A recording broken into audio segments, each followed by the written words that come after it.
एक तू सच्चा तेरा नाम सच्चा अनंत पृष्ठ 992 सतपुरुष बाबा फुलसंदे वाले कहते हैं, हे परमेश्वर, तू हरदम छुपा है मेरी आँखों से परे, फिर भी तुझे देख लिया। और अब हालत ये है मेरे स्वामी, मैं परेशान था और अब क्या नहीं। कहाँ तक बताऊं मैं सुलगती सांसों का ब्यौरा, कि जहाँ नाम निकला मेरे होठों से एक दीप जल उठा। सतपुरुष बाबा फुलसंदे वाले फरमाते हैं, हे देवपुत्रों, भभूत रमाने से, झोली खप्पर हाथ में लेने से, कान फड़वाकर मोटे कुंडल और मुद्रा पहनने से या दर दर हाथ पसारने से कोई सिद्ध नहीं हो जाता। जिस संसार को छोड़ दिया उसी के आगे हाथ फैलावे तो ये लज्जा की बात है। परिश्रम से कमाकर हक हलाल का टुकड़ा खाकर परमेश्वर का ध्यान करना चाहिए। योगी अथवा साधु लोग एक खुला चोला पहनते हैं, यह दिखाने के लिए कि हम तो जीते जी कफन डाले फिरते हैं। शरीर में इसलिए भस्म लगाते हैं कि जिससे यह बात याद रहे कि यह शरीर चिता में जलकर एक दिन राख हो जाना है।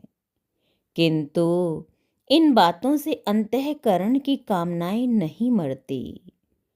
पुण्यवान आत्माएं पापाचारी लोगों के कहने पर सच्चाई और परमेश्वर के मार्ग का त्याग नहीं करते और जगत के पापाचार में लगे हुए लोग सत्पुरुषों के वचन को मानकर परमेश्वर की तरफ को नहीं चलते।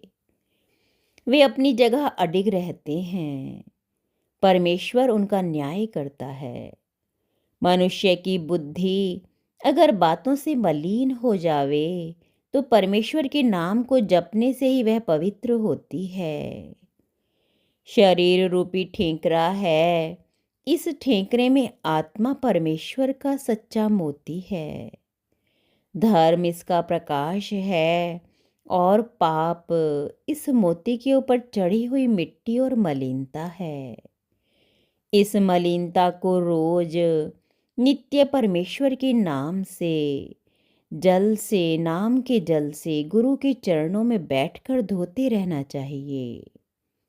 गुरु की वाणी ही वेद है। गुरु की वाणी ही ईश्वर का वचन है।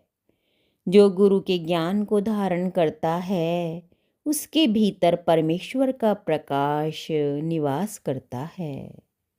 कर्मों के अनुसार शरीर और जून बदल जाते हैं, परंतु मुक्ति का द्वार परमेश्वर की दया से और गुरु की भक्ति करने से मिलता है। जो जगत में सुख को बोता है उसके लिए सुख पैदा होता है। जो दुख और पीड़ा को बोता है उसके लिए इस लोक तथा परलोक में नरक की बुरी हवाएं और बबूले पैदा होते हैं। संसार की कामना हृदय में रखकर जो परमेश्वर के नाम को जपते हैं वे राजा जैसा भाग्य पाकर फिर से कुकर्मों में लग जाते हैं। एक तू सच्चा तेरा नाम सच्चा।